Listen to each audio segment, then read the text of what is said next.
If you like heavy metal, there's a fairly good chance you consider Randy Rhoads to be among the greatest lead guitar players of all time. Randy's solos are so iconic and so memorable that they've earned him a well-deserved spot in the pantheon of rock guitar. But those solos wouldn't have had a reason to exist without first having great songs. And especially in the context of the 2 albums he recorded with Ozzy Osbourne, a big part of those great songs was Randy's incredible ability to compose catchy and unique riffs. In many cases, the riffs that Randy created also served as the hook that made the song instantly recognizable. For example, the main riff to I Don't Know.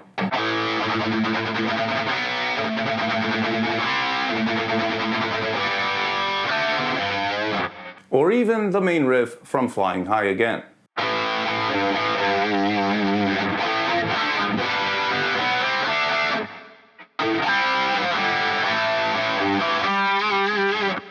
These riffs are exceptionally catchy, but they're also pretty straightforward.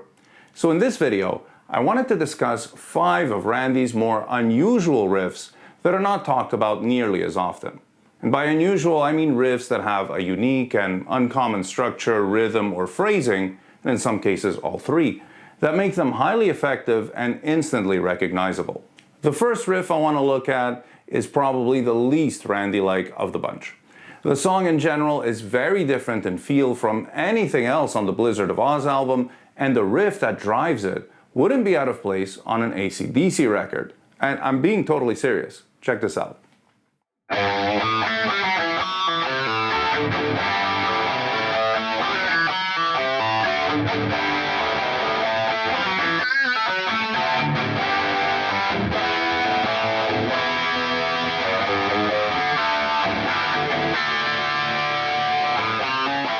The reason this riff is so unique, and especially why it works in the context of a classic metal album like Blizzard of Oz, comes down to note choice, rhythm, and articulation. So he based it on the Mixolydian blues scale, so that it has an overall brighter, uplifting feel, but then the minor third he gets with the C natural gives it a hint of that bluesy darkness, especially because he bends it just slightly as he releases to the open A. And if the note choice is particularly bluesy and rock and roll, the rhythm is definitely metal, like 1 and 2 and a 3 and 4 end, with heavy accents on the downbeats. So if you chugged a palm muted open string with that rhythm, it would sound wickedly heavy.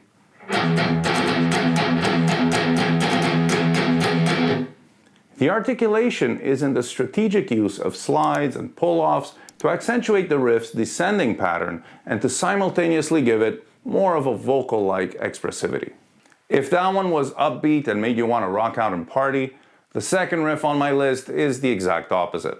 This one is from the follow-up album, Diary of a Madman, and is as dark, brooding, and downright scary as a heavy metal riff can be. I first got the album when I was around 9 years old, and I would listen to it all the time, alone in the basement, just staring at the cover and lyric sheet. This song would come on and it would just give me the creepiest feeling, which I absolutely loved as I was already pretty big into horror.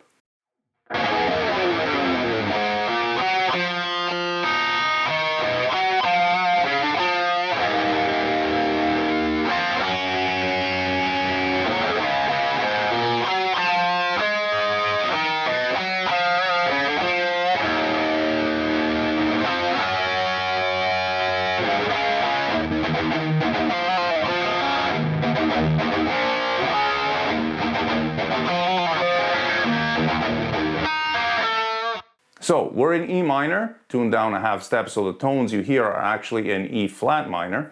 And although the riff might sound like it's in a particularly dark mode, like maybe Phrygian or harmonic minor, it's actually just natural minor or the Aeolian mode, which just goes to show how dark that mode can be when you make good use of its minor intervals,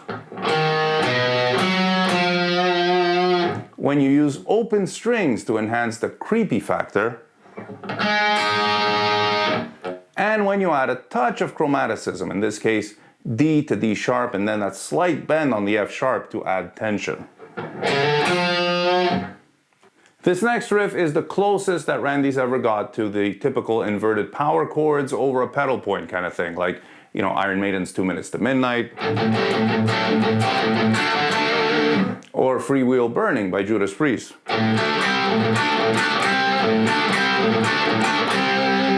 In fact, it has the exact same rhythm and syncopation as 2 Minutes to Midnight.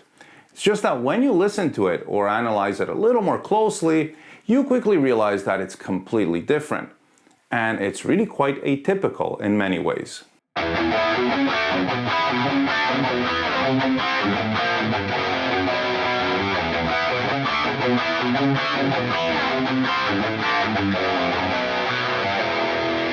So as you might have noticed, it's a much busier riff melodically and harmonically than the more typical 2 Minutes to Midnight kind of riff. The riff is in the key of E minor, and the first part has the inverted power chords changing between E and D, while the pedal point changes from E to B to C sharp, which is also the first chromatic in the riff. So the movement is even more interesting because after that first chord with the root as the pedal tones ascend from B to C sharp, and the chord above it goes down to D. Then the pedal tones descend from C sharp to B, and the chord goes up to E. So you have the chords and pedal tones moving in opposite directions to create this really cool back and forth circular pattern.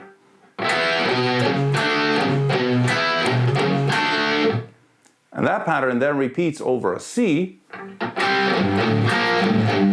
which also features another chromatic with that B flat chord. And the whole thing ends with a wacky tail that goes and features yet another chromatic with that F natural. And now this is one seriously crazy riff.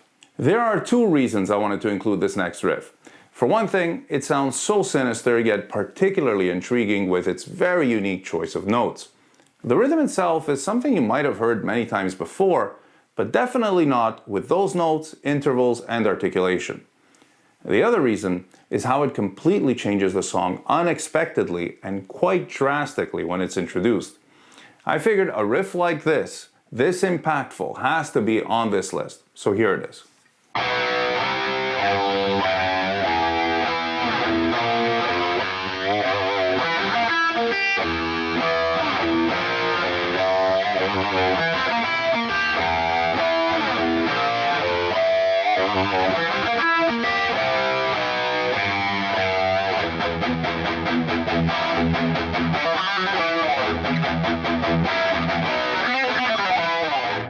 This is another case where the use of chromatics or accidentals plays a key role in creating tension, thus making the riff more captivating and more interesting. The choice of playing the high notes in the tail once again adds a hint of creepiness, and it reminds me a bit of something you'd hear played on a harpsichord perhaps. That takes us to the last riff on this list. Now I picked this one because I always thought it was a cool sounding riff. But then, as I was putting together this video, I realized that it makes a good segue from the previous one, as it changes the song in a very similar way and contains some similar elements. Only it leads to the exact opposite change. Whereas the riff we looked at from Revelation Mother Earth marks the point in the song where the intensity is raised and the mood becomes dark and angstful, this one leads to the more introspective, thoughtful, and emotional moments in a song that I've always considered frightening in its subject matter, especially in relation to the album cover. Now again, I got this album when I was just 9 years old, so let's just say it was a lot for a kid to process, especially because I had seen examples of mental illness in my own family, and I was always wondering about the possibility of that happening to me. But that's a story for another time. The point I'm getting at is that the choice of notes, and again the articulation and the phrasing, really captured the mood and the gravitas of the subject matter. That's not an easy thing to do.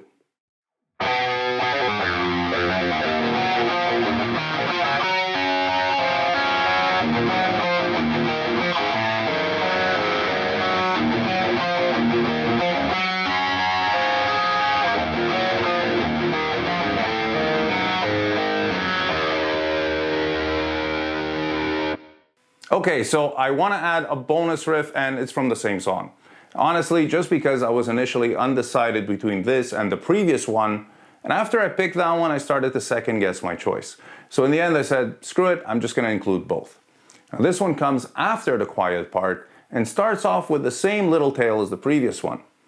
But if that one was somber and brooding, this one is just a killer riff with so much intensity and aggression in the phrasing and articulation. It's definitely one of my very favorite Randy Rhoads riffs.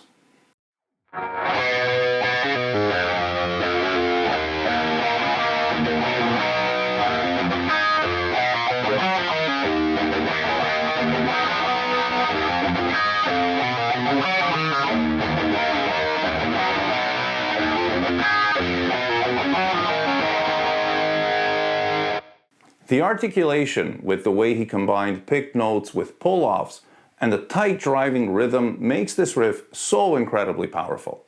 Now, I love how he adds the 10th above the B and C power chords, so basically a major third an octave higher. And the third on the B should be minor since we're in the key of E minor, but instead of playing a D up here, he plays a D sharp, which gives it this extra tension and makes it sound so creepy and so awesome. The other cool thing is the 2-octave jump on the A dyad right after that F sharp. That sounds so huge, especially with the heavy accent that he places on the high notes. And I'm pretty sure this is where Zakk Wylde got the inspiration for his Miracle Man riff, whether directly or subconsciously.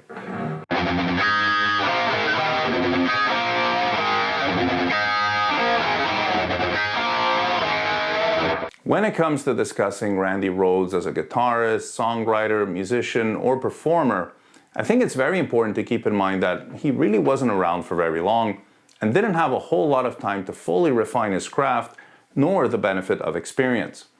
Had things gone differently on that fateful night of his untimely accident, who knows just which heights his compositional brilliance might have reached. But thankfully for us and for his legacy, he was already so far ahead at just 26 years old that we could still learn so much from his compositions more than 4 decades later.